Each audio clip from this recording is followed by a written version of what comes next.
All right, let's go ahead and get started. My name is Joe Burak. I am the Chief Strategist, AI Strategist at Transit Strategy and Analytics. Started my firm about 3.5 to 4 years ago. I actually worked for most of my career in the NAHB Federation. So for those of you who had heard this spiel on the first AI session, go ahead and you can keep surfing, ChatGPT. For those of you that haven't, I spent about 20 years, a little over 20 years in the NAHB Federation as a consultant with NAHB.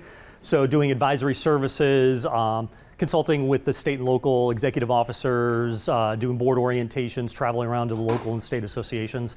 And then I ran a local home builders association in Little Rock, Arkansas for about 6 years. Moved back to the DC area, ended up back with NAHB for about 8 years as the Vice President of Federation Services. So I managed a pretty big portfolio of about 20 staff, 10 of whom were regional field reps so that they were based in the field. We also ran the membership campaigns, executive officer training, orientations, you name it. So been in the trenches, been seen the Federation from a number of different perspectives. So I'm excited to be back. I don't work exclusively with associations. I work in the for-profit side. I work on the nonprofit side. So we do a lot of consulting kind of all around, but the intersection, kind of the common thread tends to be construction-based, either associations or companies. So a lot of material that we're going to be covering during this session is going to be more hands-on. So there's going to be some examples that may look familiar to you in your business or are tangential to your business. So hopefully we'll be able to kind of dig into those a little bit. The first session, for those of you that weren't able to make it, it was really more of kind of a high-level overview of AI and a number of different tools. So we talked through ChatGPT, we talked through Claude, Perplexity. We didn't really cover Gemini. We covered Gamma.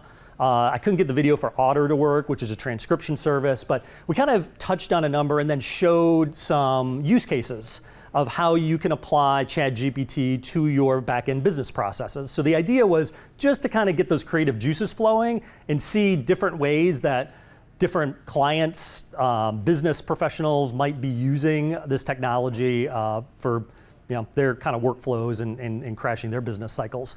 So that's kind of how the first session was if you weren't there. For those of you who are excited about kind of digging in and getting hands-on, that's what this session is going to be. So it's going to be less of me necessarily talking and giving examples, and it's going to be more about you guys working in some groups, which is why I tried to kind of space the chairs out a little bit further. We've got 2 rooms here so we can spread out. We're going to be doing some fun group work. So before we get started, I have a little icebreaker. So read the screen, and it says, you're on a game show with 3 doors. Behind one is a car. Behind the others are goats. So it's like, was it Price is Right? Was that the? Yeah. You pick door number 1, and then the host opens door number 3 to reveal a goat. So you want to win the car, right? You don't want the goat. So the host opens door number 3 and gives you a chance to switch to door number 2. Do you switch? Yes. Okay. Wait, we picked door number 1 and they opened number 3. You picked door number 1. So we don't know what's there yet. And they picked, yep, so here you go. Here's a little visual. So you picked door number 1, the goat is behind door number 3, and now you have the option of switching. And you said yes. Yes. Okay, who says yes, you want to switch to door number 2? How many of you are going to stay with the original door? Okay. This is why we are bad at statistics. We talked about this a little bit kind of during the first session. I used a different example during that, but humans are notoriously bad at statistics. So why do you switch? 30% or 30% So it didn't chance on the first time, and so with that being canceled, now you have you're statistically you're a higher you have a higher percentage of getting it correct by switching your answer because the odds have changed, and Yeah. so it's not just a 50-50 chance now. Mhm. It's actually the 50-50 of that 30% chance. So it's Yep. a higher likelihood that you're wrong with your choice from the statistics. Yes. So here is why. During the first, right, you've got 1/3. You got a 33% chance of picking the right door, right? So not even half. Chances are you're going to pick the wrong door on the first try, right? But now we open the third door. So remember, there's 2 goats and there's 1 car. So you've got a 2/3 chance of getting a goat and a 1/3 chance of getting the car, right? So when door number 3 opens, you're still at a 1/3 chance of winning that car. It hasn't changed. It's not 50-50. If you switch, you actually jump from 1/3 to 2/3. Yep. You jump to 1 because at the beginning you had a 2/3 chance of getting it wrong and a 1/3 chance of getting it right. That hasn't changed. The odds never changed. The reality is, if you switch now, your odds are now 66% chance, right? So we'll go back to the question. It says you're on a game show with 3 doors. Behind one is a car. Behind the others are goats. So you pick door number 1. So you had a 33% chance when you picked that first door. Now the host reveals one of the goats, right? So you now know that the door that one of the goats is behind. The reality is that never changed the fact that your first pick was 1/3. Will always remain 1/3. But because they revealed that there's a goat behind one of the doors, still hasn't changed the odds. So if you switch, you are now switching into the 2/3 as opposed to the 1/3. That make sense? Yeah, but what if that car is still in that door number 1? Well, then you get screwed. Dan, I'm sorry, you just lost. And then you're going to blame me for having switched the doors and be like, I should have never listened to that guy again. That's why they call it gambling. That's why it's called gambling. That's right. So what does that have to do with AI? I mean, really nothing. I just like to do it just to kind of get the creative juices flowing. But there is a little bit of a takeaway here, which is we are notoriously bad with understanding percentages, with understanding statistics. And the statistics behind how fast AI is growing, it's exponential these days. It is going faster than any of us understand. Faster. I work with it every day, and it's going faster than I can really even comprehend. So what I want to do today, just for a quick we're going to do a quick AI kind of overview. I want to recap a survey that we took this morning. I've got some survey results that I plugged in here. And then I want to talk about our AI toolkit, and then move on to our prompting framework and hands-on practice. So we're going to do some group exercises. We're going to do some breakouts and applying them to specific use cases. And then last but not least, there's going to be some feedback and maybe some additional AI tool exploration if we have a little bit of time at the end. So the survey that we took this morning, and this was just, we had asked folks in the room if you could select the top 3 tasks that you would love to get off of your plate so that you can replace that time with being more creative and more strategic.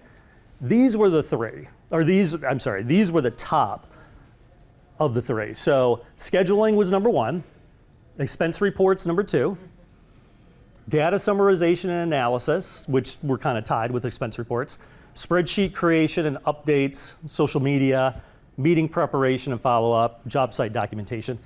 Can AI help with these things? Absolutely, yeah. And that's some of the stuff that we had covered this morning. But now, it's a matter of how can we really kind of get our hands dirty with prompting the AI to get what we want out of it. Now, is there any surprises about the statistics, by the way? Anything up here that you're kind of like, I can't believe that scheduling was number 1? Yeah? Why are you shaking your head?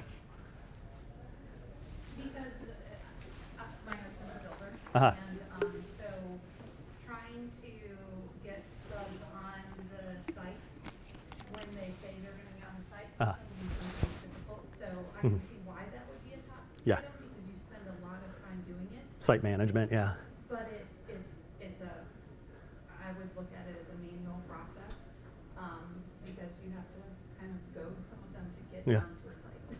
Yeah, there are tools that are out there, and I'm not shilling for any of these tools at all, but there are some that are out there that essentially create a GPS geofence the site so that you know when your crews are on the site and when they're off the site, right? And then you can ping them if they've got the app. You can ping them right away and be like, hey, when are you going to get to the site? I noticed that you're a mile away. Right now they have to opt into it because Now you're tracking their phone, but you have to make sure you're not tracking them after hours. That's a whole other thing. But there are technologies that are out there right now that can help with some of this stuff. And scheduling could be, it could be something a little bit different, right? Which is, hey, I'm getting a lot of requests in, but I need to figure out kind of the right almost puzzle pieces to put together to get onto the site for this, right? I might have somebody that's a really good trim carpenter, but they're already tied up for the next 2 weeks, right? So how do I get them on this other site? So it's a matter of kind of putting the puzzle pieces together too. So scheduling could mean a lot.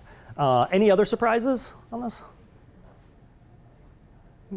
Kind of, sort of, no. Okay, let's move on. So, for those of you that were with us this morning, you'll recognize this. The future doesn't belong to AI. It belongs to those who learn how to use AI. And I firmly believe this, that there's a lot of fear that's out there right now in terms of AI replacing my job or replacing my role or substantially changing the work that I do. And I think there's some truth behind that fear. I'm not telling people that they shouldn't be fearful, but one of the examples that we talked about this morning were accountants back in the 1970s when Excel first came out. And accountants and CPAs back then were freaked out because all of a sudden, if you can do your accounting electronically at the office, why do you need a CPA? But did CPAs go anywhere? No, they grew like tenfold during then, right? People recognize the need to have that access to that type of expertise and that type of service, right? So what's going to happen with AI? We don't know. The future never comes at us in a straight line, but the one thing that I can tell you is that when we're dealing with any type of AI tool, you want to automate something, you have to have a human at the front end of it, and you have to have a human at the back end of it. And honestly, you kind of have to have a human in the middle of it to audit it from time to time. So you need to make sure, so when you're using ChatGPT for emails, you add in what you want the email to say, right? And then you look at the output, and then you probably modify it a little bit, and then you send it along, right? So you still had a human that had to tell it. AI at the root of it is actually kind of dumb. All that AI is, these large language models, is their next best word prediction. So it just means that given the context of the question that you asked, I'm going to formulate an answer, which is why every single time you ask a question of Gemini or Claude or ChatGPT, the answers are a little bit different. It's not going to spit out the same information. It's going to go to the same areas in that database, and it's going to kind of look at the context, and then it's going to give you what the next best words are going to be, and it's all going to be different every single time. But you need to have a human in the loop. So the reason why I put this in here, and again, this is from this morning too, is to a child with a hammer, everything looks like a nail. And this is ChatGPT today. So how many of you use ChatGPT? All right. How many of you have used it in the last week? All right. How many of you have used Claude? There you go. We got 2, right? Perplexity. Gemini. We got a couple using okay, that's great. So you can see we're using ChatGPT to do a lot of things that we wanted, but it's not always the best. And that's what we're going to find here. And we want to learn a little bit about how we prompt these models to give us the output that's going to be the best for us and for the exercise that we're trying to put into it. So this is going to be our toolkit for this afternoon. It's a little bit different than the one this morning. It's actually a little lighter than the one this morning. So really, I'm really not going to cover Copilot, to tell you the truth. I'm going to talk about ChatGPT, Claude, Perplexity, Notebook LM, and Gemini. Those are kind of the big ones. These are your large language models, but they operate in very kind of different ways. So somebody had asked this morning for just kind of like a summary. And I didn't have that in the first session, but I wanted to include it here, which is of those, the tools in our toolkit, what are they good for? And this is just a quick summary of ChatGPT is really, really good at creative brainstorming and just in writing, so content development. So if you're doing your social media, you're doing marketing, you're writing an email, you're trying to figure out what the information is that you want, ChatGPT is just really good at kind of the content development. It's okay at data analytics. You could put a spreadsheet into it and you can ask it to do some cool things. It's just not as good as some other tools that are out there right now. So Microsoft Copilot, how many of you use Copilot? It's integrated into the Microsoft system, so you typically see a few more hands, you know, it's there. I'm not a fan of Copilot, but it's getting better. And one of the reasons that Copilot is getting better is that they actually just added Claude to Copilot. So it's not just OpenAI and ChatGPT behind it. They're now using Anthropic's Claude to power some of those queries, which I think is fantastic. But right now, so if you're working in an Office 365 environment, Claude can get the job done. But you don't, or I'm sorry, Copilot can get the job done, but you don't talk to Copilot the same way that you talk to ChatGPT. And we're gonna learn why. Claude, if you're doing detailed analytics, you're doing some like coding, you've got complex instructions, you want more business type professional writing, Claude knocks it out of the park. And in fact, you'll probably hear me talk a lot more about Claude than I do ChatGPT. I just think it's just so much better. Perplexity is good if you're looking at research. So the example that I used this morning, and I didn't include the slide here, but Perplexity just got started 3.5 years ago, and they're now a $20 billion market cap. So the company started with 4 people. They're now worth $20 billion. And what Perplexity does well is online research. So if you have a question that you would normally Google, don't Google it, go to Perplexity, because the answers are going to be more organic and you're going to get all the sources, especially if you're on the paid version. You can get upwards towards 75 or 100 sources. It's just going to go out there, it's going to do the research, compile it, and give you the data that you need. Notebook LM is really cool, and it's hard to kind of explain what Notebook LM, you just have to see it. So we're going to see Notebook LM a little bit later. But if you got like a college student in the family, Notebook LM crushes it. My daughter's a freshman in high school, and we actually use Notebook LM for her to be able to take material that's really, really dense material and facilitate it into a podcast. So you could take chapters of material and turn it into a 15-minute podcast. So it just takes the material, translates it into a different format, and allows you to kind of ingest that information differently. Notebook LM is fantastic. And the last one's Gemini. And Gemini is just, it's really good for what would be considered multimodal. You can talk to Gemini and it understands that really well. You could put a full book into Gemini and it keeps that context. So it's really good with large, like if you're in the enterprise space, Gemini is really good. You can use it for just kind of the ChatGPT style, and it does really well on that too, but I find you're probably better with Claude or ChatGPT if you're doing some content. So let's talk about prompting for general purpose LLMs, and then we're going to get you into kind of the hands-on exercises here. So when I talk about a general purpose large language model, what I'm really talking about, in this case, ChatGPT, Gemini, and Claude. And I don't include Perplexity up here for a reason. We're going to talk about that here in a second. But when you're prompting these large language models, the way that the data is stored in these large, you got to understand kind of the context and the architecture behind it, because it's not just a relational database. It's not just saying, hey, here's the x-axis, here's the y-axis, and then I'm gonna pull that data from there. It's really more of a neural network. So it's more about how kind of the human brain thinks. So it's about understanding what's the context. So if you give it context and then you ask it to perform an activity or an action, it now knows kind of where to go to draw that information. But if you don't give it the context, it has to guess. And it might guess right, it might guess wrong, right? Which is why you're probably spending time having to go through and re-prompt it from time to time, because it's just not doing what you want it to do. So in this case, there are all kinds of tools that are out there. If you look at YouTube, everybody has a system that they use for prompting. They're prompt exercises. Some of them make you pay for them. I think that's ridiculous. The one thing that I've found is that if you use what I call prep to prompt your large language model, so again, your ChatGPT, your Gemini, your Claude, you just get better outputs. It's just more organic, it's more comprehensive, and you don't have to reprompt it over and over again to get what you want. And what I mean by that is, one, you want to give it a purpose, and then you want to define the role. And this is going to sound really silly, but I'm going to explain what the role means here in a second. you want to provide an example if there's one, and then last but not least is kind of your preference or the type of output. So in this case, we want to say, we want to define what the task is that we want the large language model to do. And then secondly, the role. Ask it to take on a specific role. I actually tend to start with the role first. So if I'm looking at a bunch of marketing data, so some survey data from their customers, I'm going to ask it to be a survey analyst. And it sounds weird.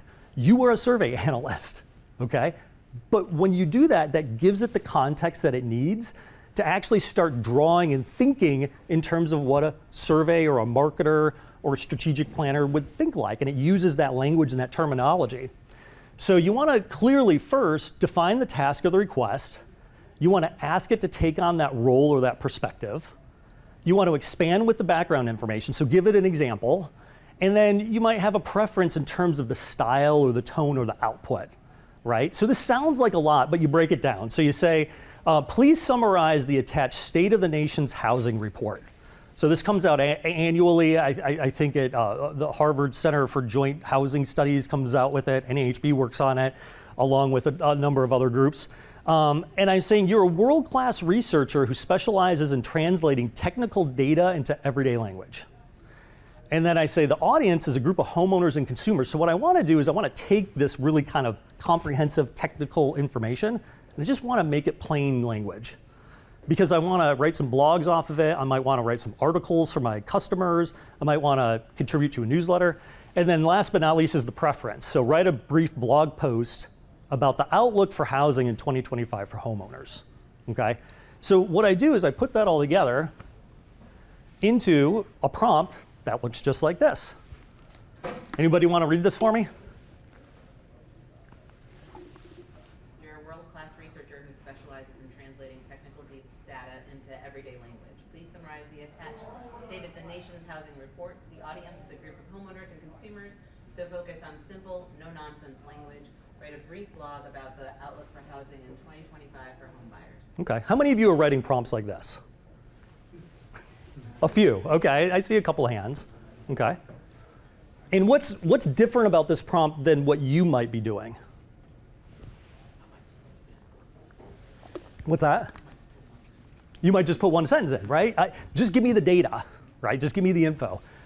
And that's good. We're going to see why on some of the other large language models, or some of the other models.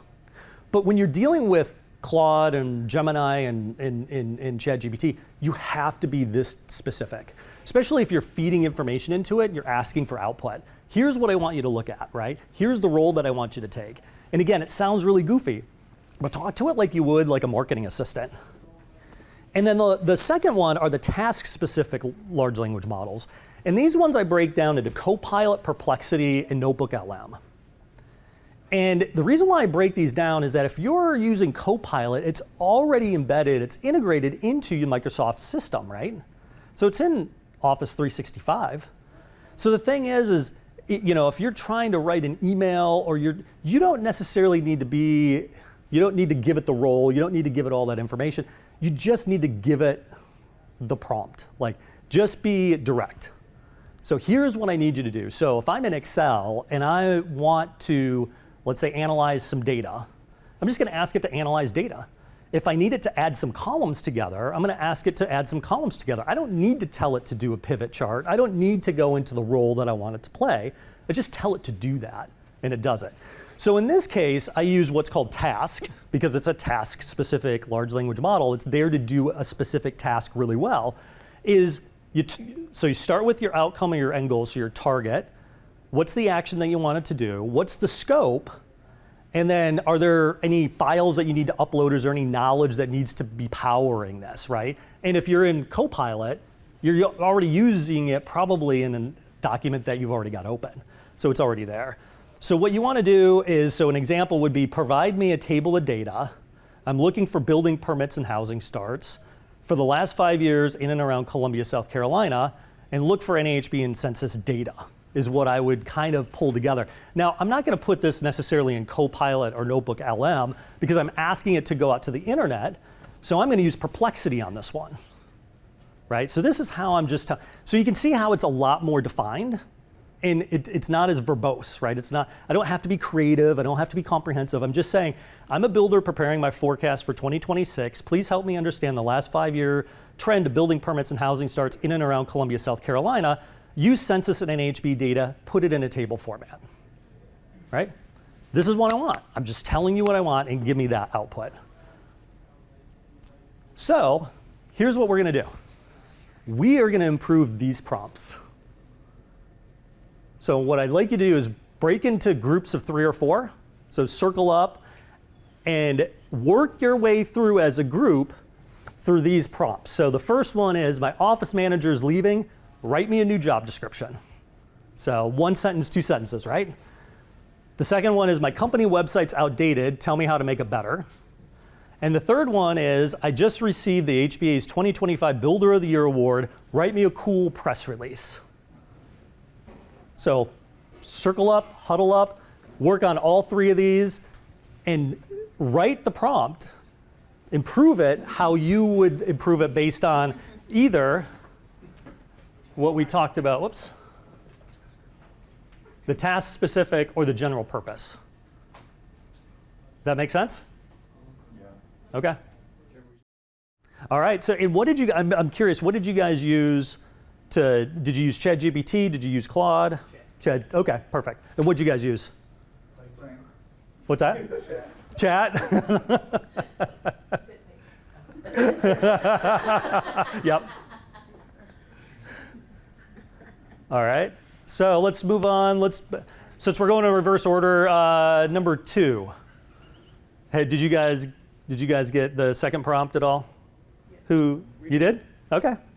We'll start with you guys. Okay, I want to update the homepage of my website, act as a marketing specialist to review the website and offer feedback. I want to focus on optimizing the homepage to bring in more traffic through SEO, get users to stay on the site longer, get more email subscribers, better conversion rate, faster load times, etc.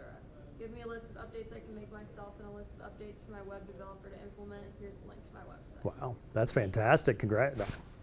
She's a marketer. Yeah.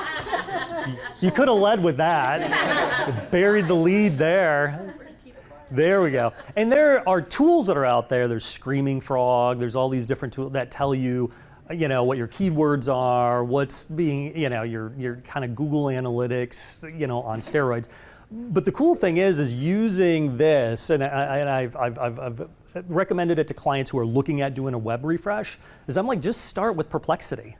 Like, go in, put your website into Perplexity, put in that type of information, which is, what am I looking to do? I want to refresh, look at the style, look at the tone, tell me if there's any broken links, and it will surf that site, and it'll generate what you potentially might start to look at.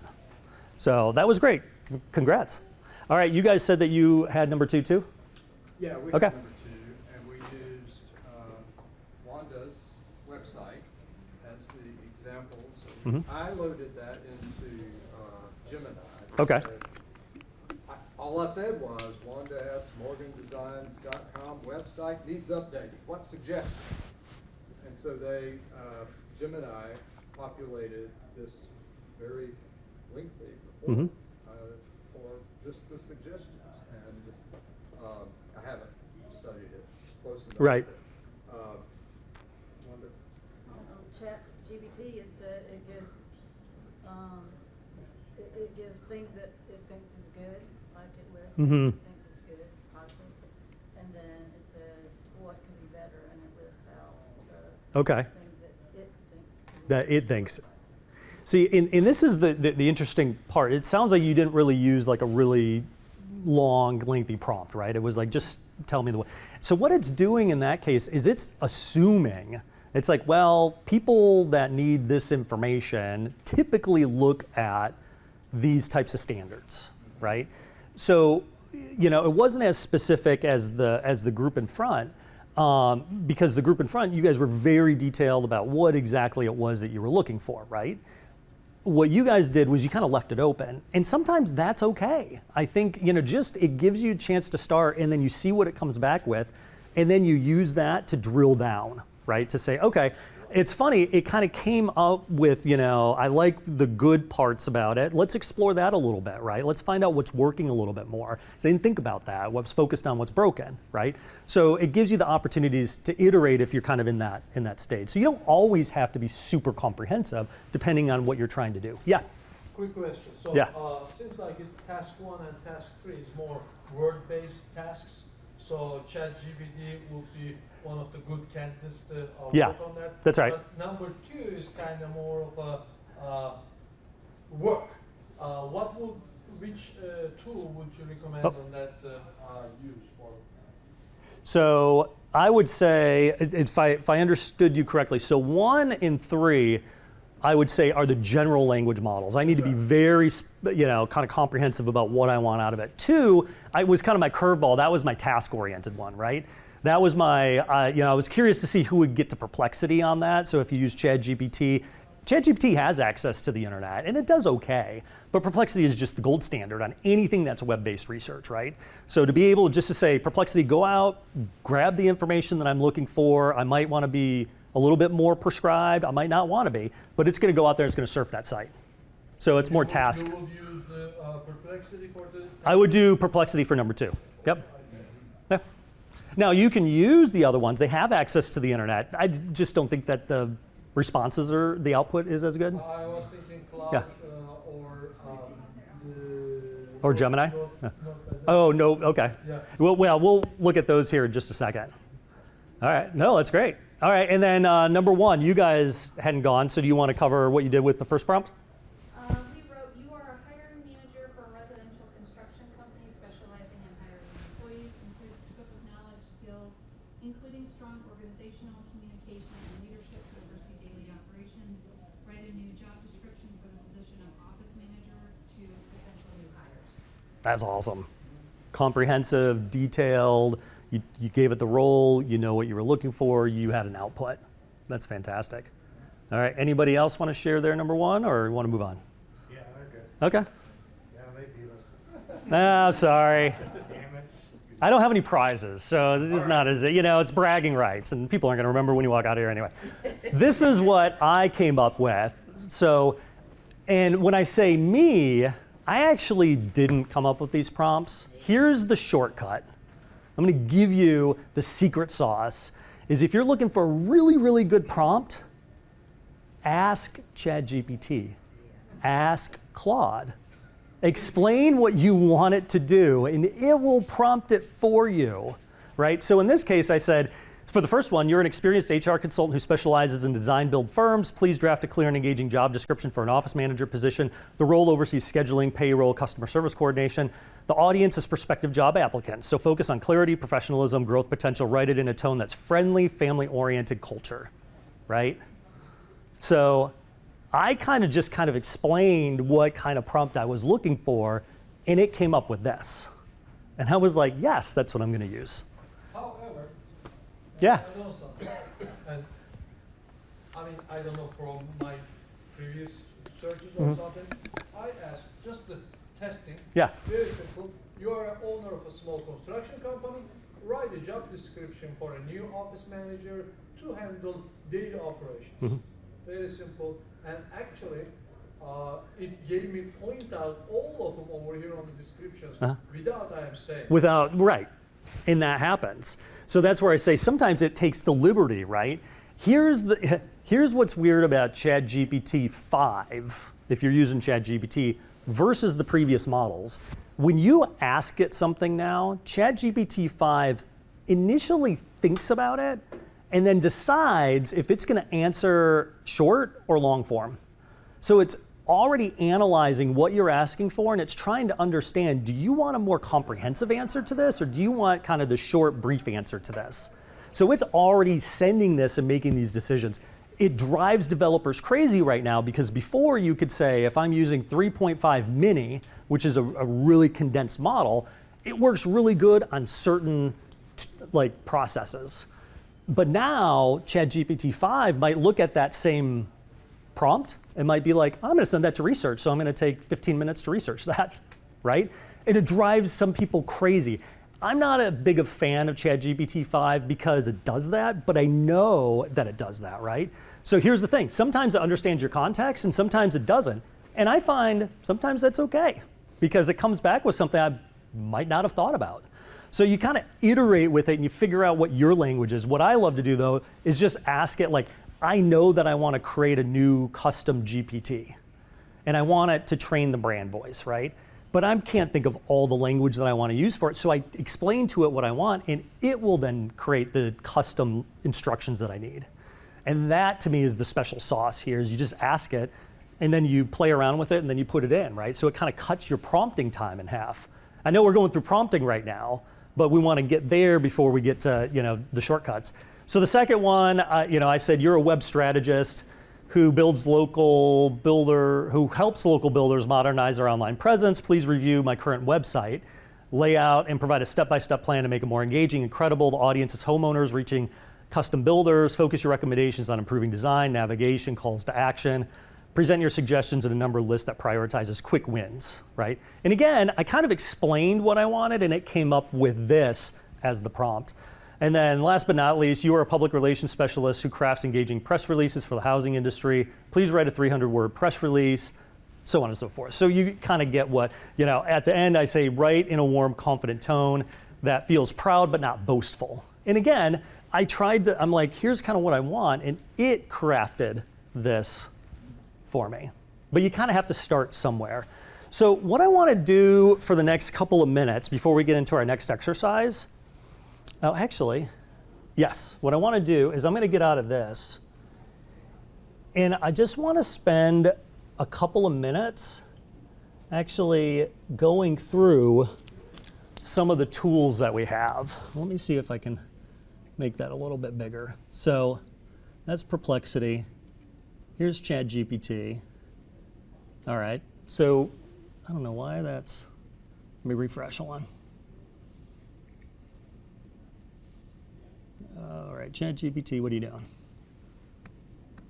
Can you ask it how to use a computer? Yeah, no kidding. All right, so ChatGPT does not want to play well. We'll get back to that here in a second. Let's start with Claude.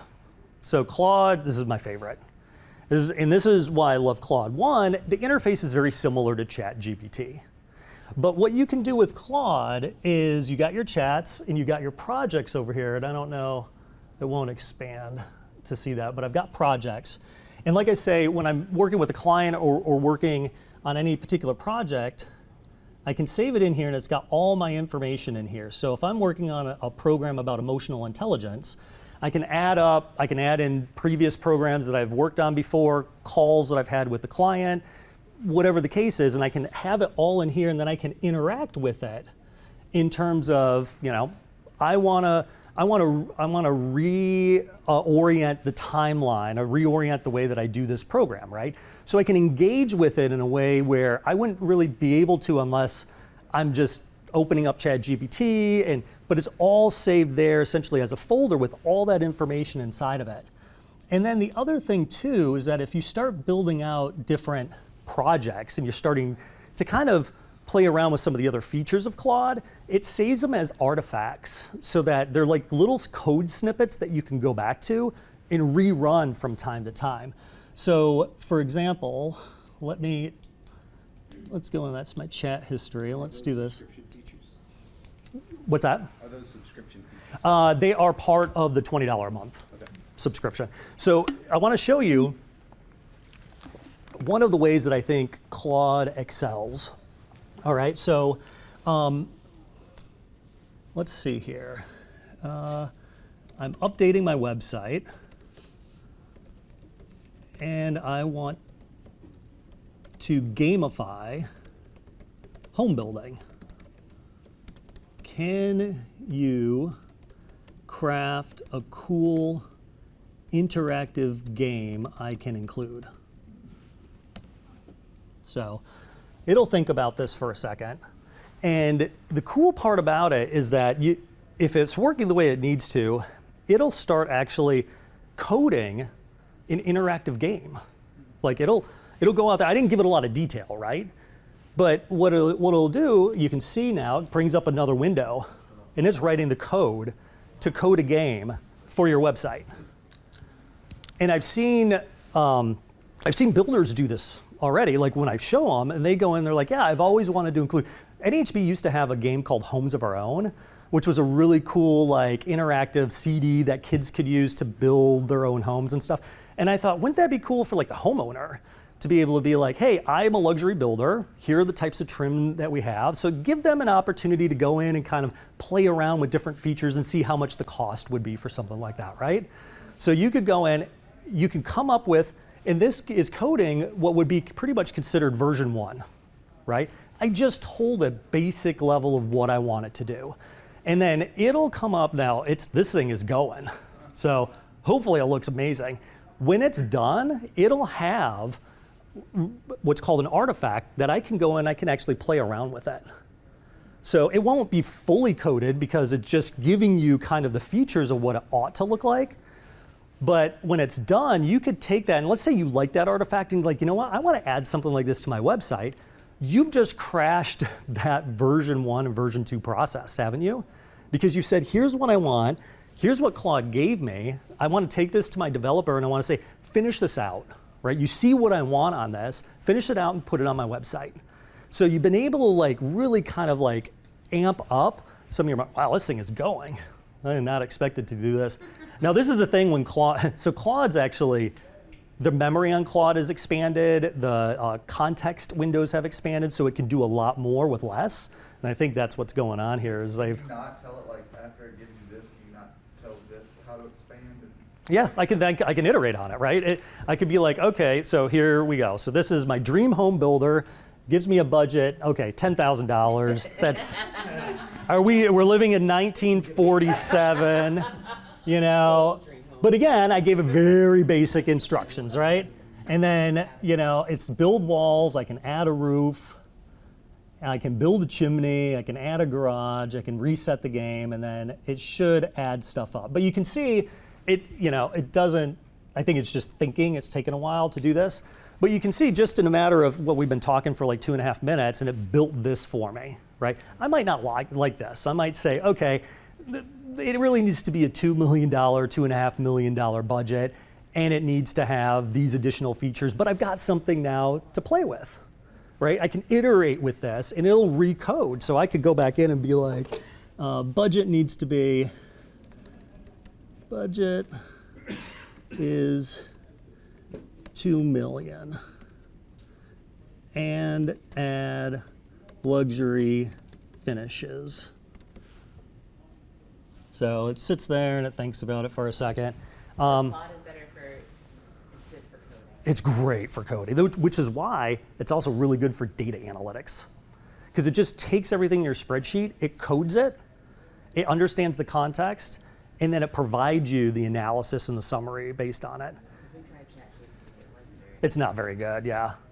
It's getting better, but you can see then it goes back and it starts to recode based on my inputs, right? I could iterate with this. You know, you could, believe me, you could spend a half a day going down a rabbit hole on this, you know? But it's cool because there have been some times where I've taken this and I'm like, this is exactly what I want, and I give it to my developers and I'm like, just run with it.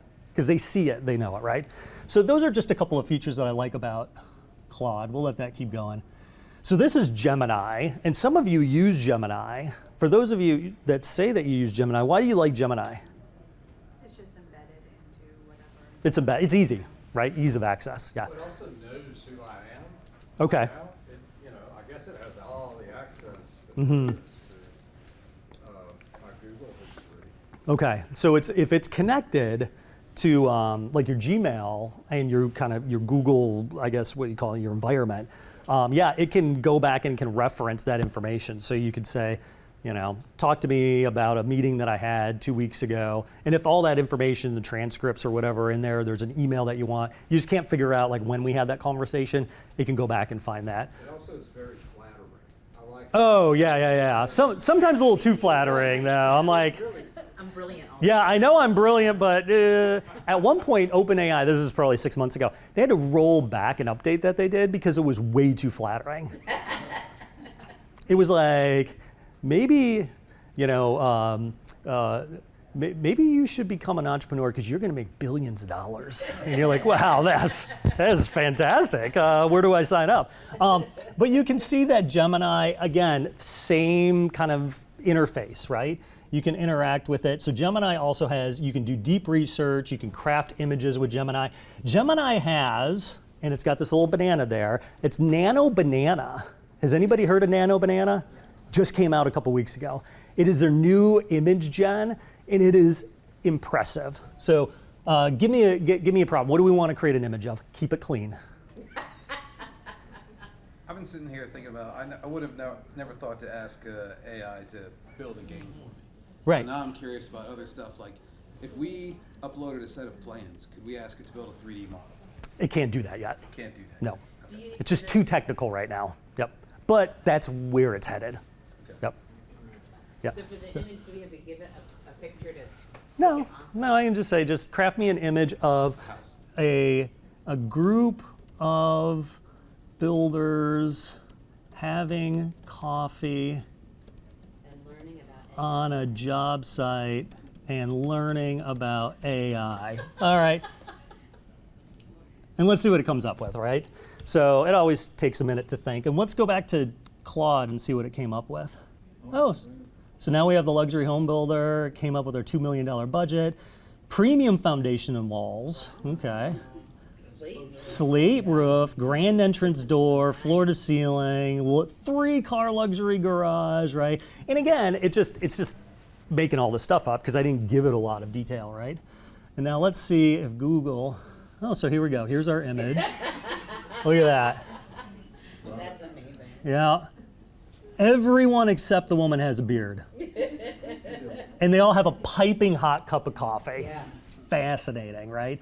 Now, again, I love the image pieces of this, but Gemini does such a great job just with being integrated into kind of the Google environment. And you can do deep research, you can do your images. And then Perplexity. So here's what I'm going to do with Perplexity real quick. I'm going back. Where did we do? I'm going to grab something. So I'm preparing my forecast. Okay, and I said I'd use Perplexity, right? So let's use Perplexity. All right. So I don't know why it's, there we go. So I asked Perplexity, I'm going to build my forecast based on housing starts and permits pulled in and around Columbia, South Carolina. And it went out, and you can see it captured 32 sources for me. And it pulls in a table of data. Now, here's what I don't know. Okay, so this is housing starts from 2020 to 2024. So total permits pulled. It's got this nifty table and some notes. I feel like some of the notes are cut off. There we go. I can't see all of them. And then it tells you some of the sources down here: census, NAHB permit, HUD profile, St. Louis Fed, key, and then it gives you some key. I didn't even ask it for this, but it gave me key trends and insights. And then I can share this, I can export it, or I can continue to iterate with it. You can also download it as, I think, a table. I can copy and paste. I can, what is that? You can split, I think, the conversation. So, that goes to some of your sources. I could share this. I could it wants me to download comment. And we'll go to the sources real quick, and you can see it pulled up. Let's see here: HUD, NAHB, IN housing, navigating the MP landscape design, census, a lot of census data, YouTube. So you can see it pulls all this information, and it did it in a matter of seconds, right? To get around, some information, It's- you can't get access unless you pay for the access. Yeah, it doesn't. It is all public data. Anything that it reports out, it's not going behind firewalls. So you can't ask any of these programs to bring up the most recent code. Oh, now I see where you're going with that. No, that's fascinating. No, but I'll tell you, early iterations, so when this thing came out a couple years ago, I actually loaded one of the old codes into it. I think it was like the 2015 IRC. And I started just asking it about, like, tell me about the, the tread depth on a set of stairs, right? And it nailed it with like version 3.5. Now, it doesn't give you an image, right? But it'll give you the data that's already in there because it's just searching the IRC for that. So if you got somebody on a job site, it might actually be cool to have that loaded up into a ChatGPT system and be able to. Give you the code reference too? It's giving you the reference, yeah. Well, you can do that on Google. And there are tools now that allow you to do that, yeah. I've asked you several times for, Oh. what's the IRC window, Oh yeah. whatever 2000 code. Yeah. It gives me a basic answer. Oh, on Google it does now. Oh, that's fascinating. ICC. Yeah, yeah. Okay. I didn't realize it. I had seen the ICC at one of the conferences, and I asked them if they were trying to integrate AI, and they really weren't doing a lot with it. Yeah, yeah, yeah.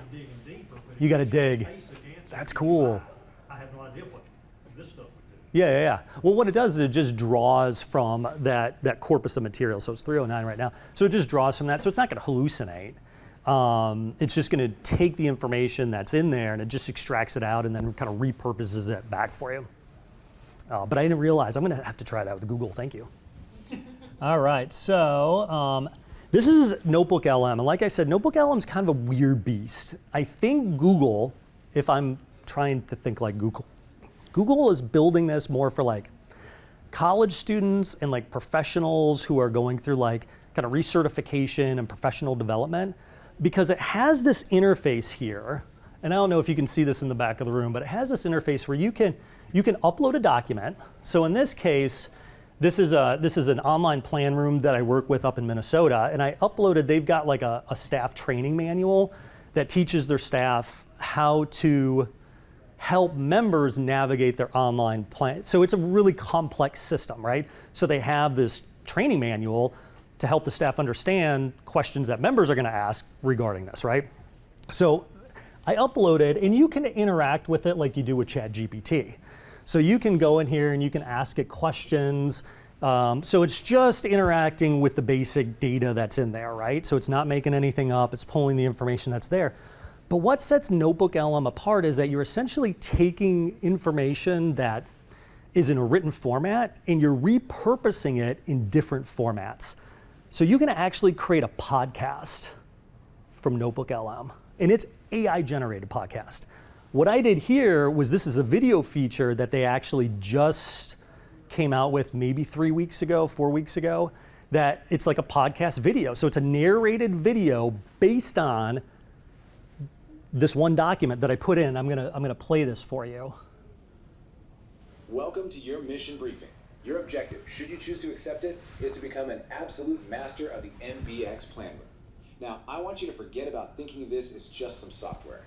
The plan room is the single most powerful tool our members have for finding work and growing their business. And you're about to become their expert guide. Okay, let's dive in. So picture this, the phone rings. It's a member. They're feeling kind of lost, maybe a little overwhelmed, trying to find the right jobs in a sea of thousands of projects. This is your moment to shine. You're not just answering a phone call, you're their guide, their hero, the one who can lead them right to the jobs they've been looking for. And this briefing is going to give you everything you need to do just that. Every great mission needs a command center, right? Well, for our members, that's the desk pad. Think of it as their personalized home base. Okay, so you guys get the picture, right? You gave it the document. Yep. With that a whole bunch of stuff and said, make me a video. Yeah. Literally, there's a button there that's like, create a video. And then you can customize the video. I know. Isn't it wild? It's wild. I was doing this presentation with a podcast, and it would be like two DJs, radio DJs, like talking to each other about whatever the content is, which is why I use it for my daughter who's a freshman in high school, because it takes information that might be about 12th century European, warfare, and translates it, whatever that chapter is, into a podcast. And then what she's done is she can actually be like, okay, explain this to me like I'm a 15-year-old, right? And then it'll change the voice and explain it kind of in terms that she understands, as opposed to, it's just crazy what you could do with this stuff, yeah. So you took that chapter that she might need to read somehow. She's reading it. Oh, she reads it. Yeah, she reads it, but still, yeah. You uploaded it in some manner. Mm-hmm. And asked this thing to convert it into effectively a nutshell or A 15-minute podcast. Yep. And regenerate it. And regenerate. That's exactly. Yep. Slang? Yeah. She'll use. That's funny when it happens. And I was like, how about you actually use the slang that they're using in the chapter? What other, so it's just video and podcast type? Are there other ways that Notebook? Yeah. So it has a couple of. About my daughter who's Yeah. in grad school for physical therapy. So you can create the audio overview, which is the podcast. You can create the video overview, which is what I showed you. There's a mind map, so of the material. So if there's timelines, you can create a mind map right away. You can create flashcards based on the material, and it can even quiz you. It'll actually look through the material, come up with the questions, come up with the answers, and then allow you to. It'll just surface the questions, and you type in the answer, and it'll quiz you. Crazy. You to enter the stuff first. It doesn't go out and find. It doesn't go out and find you. It's all based on only the information. Yeah, On all that's these it. platforms, is there Yeah. like an import button, you can easily import like PDFs or something? How does that work? That would be through maybe like an API. They don't have an API to this. They make you use the notebook column. What's that? Your daughter's school book, for the history. Yeah. book.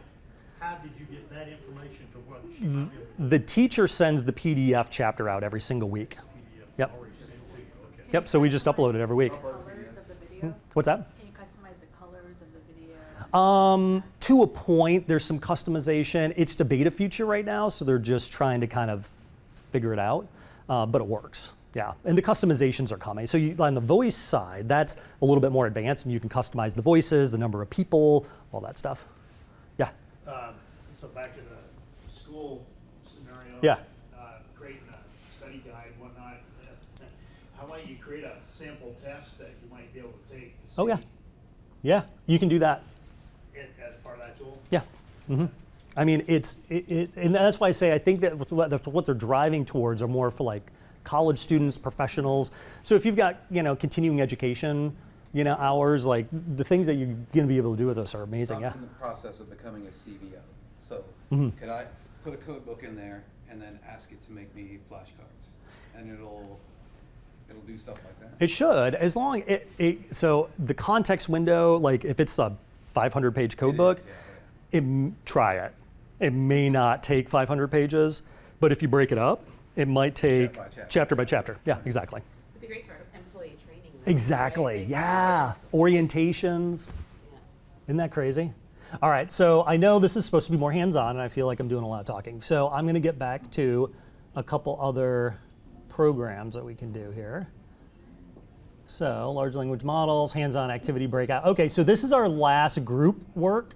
So get back into the groups that you were in, and we're going to spend kind of the last 15 minutes. That's my flight info. Spend the last 15 minutes just brainstorming. Let's just do, for right now, let's just do round one, which is finding the voice of your company. So figure out what tool that you want to use for this. Give it a website. Ask it to find your brand voice, or the voice of your company, and use some of the prompting exercises that we talked about a little earlier. So I'll go ahead, I'll give you guys maybe 5 or 6 minutes to work on that, and then we'll come back together. All right, guys, let's come back together. We've got 5 minutes left.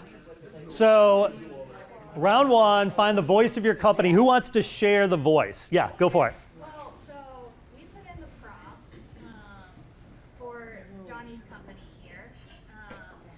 We said, I am a TR specialist who wants to write a blog post for Aldrich Builders LLC. Can you provide information on the brand tone based on their website, aldrichbuilders.com? Awesome.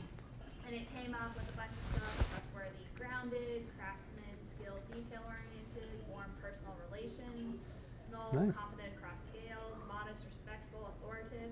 Then it gave like voice guideline suggestions, like do's and don'ts, what we should or shouldn't do.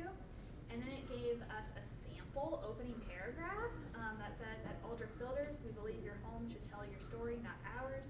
Over the years, we've built more than just walls and roofs. We've built trust from working side by side with clients over many months to refining every finishing detail.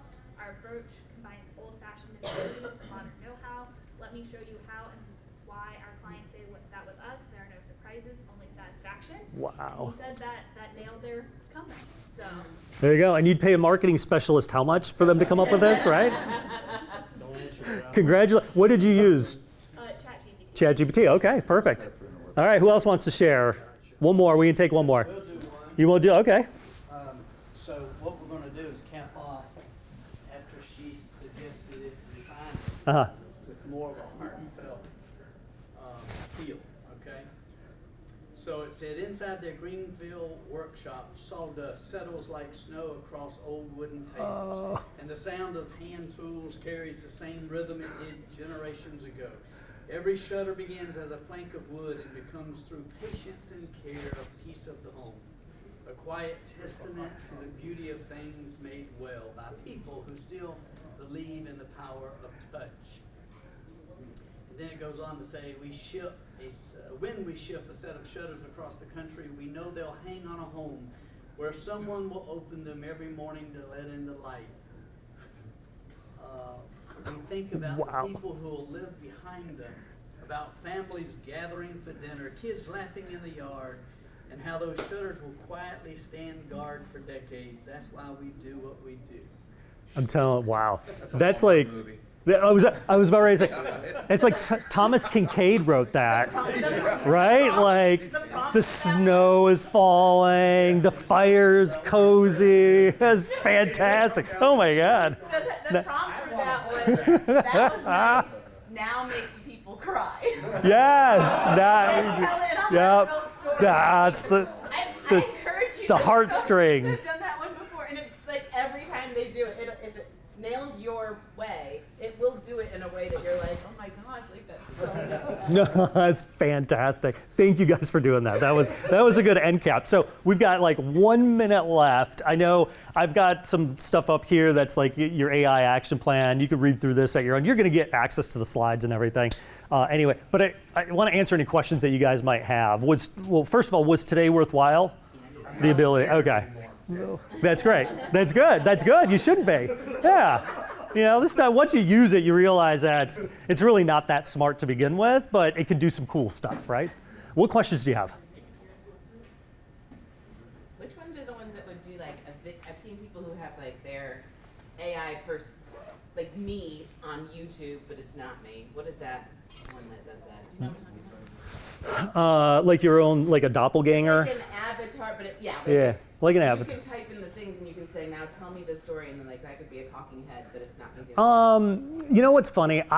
There's a number of different tools that you can use on this. Not one of these, though. No, not one of these. Runway, Midjourney is good at that. The one that I use, CapCut, to do videos, but CapCut now has an avatar feature, and so you're able to actually upload a photo, and then it will like animate the photo to then narrate the video that you just uploaded. It's Give me here. yes, it will. And that's all worth it, right? Like, you got me a hair. Oh, it could do it's crazy. But I use CapCut, but that's more of a video editor. But it has an avatar feature that you can do that with. So Midjourney, Runway, CapCut. Any other questions? Well, I'll tell you, this has been fantastic. This has been so much fun, and I love staying in the construction space. And I recognize, I know, as builders, we still build homes kind of the same way that we have over the last century or so. But the technology shifts and the technology changes. I appreciate the fact that you guys are here trying to learn about what AI could do for you, irrespective of whether or not you're going to be close to retirement or you're going to be handing the reins off. There's a lot of cool things that can help with your marketing, brand voice, even with your back office operations. So if I can lend you a hand, if I can answer any questions that you have outside of this, I've got my LinkedIn up here. You can go ahead and scan it, connect with me on LinkedIn. I'm around the NAHB space. I usually go to IBS every single year, so you'll probably see me there if you guys are there. But this has been fantastic, and I loved you putting up with me for 3 hours, so 90 minutes in the morning, 90 minutes in the afternoon, so thank you all.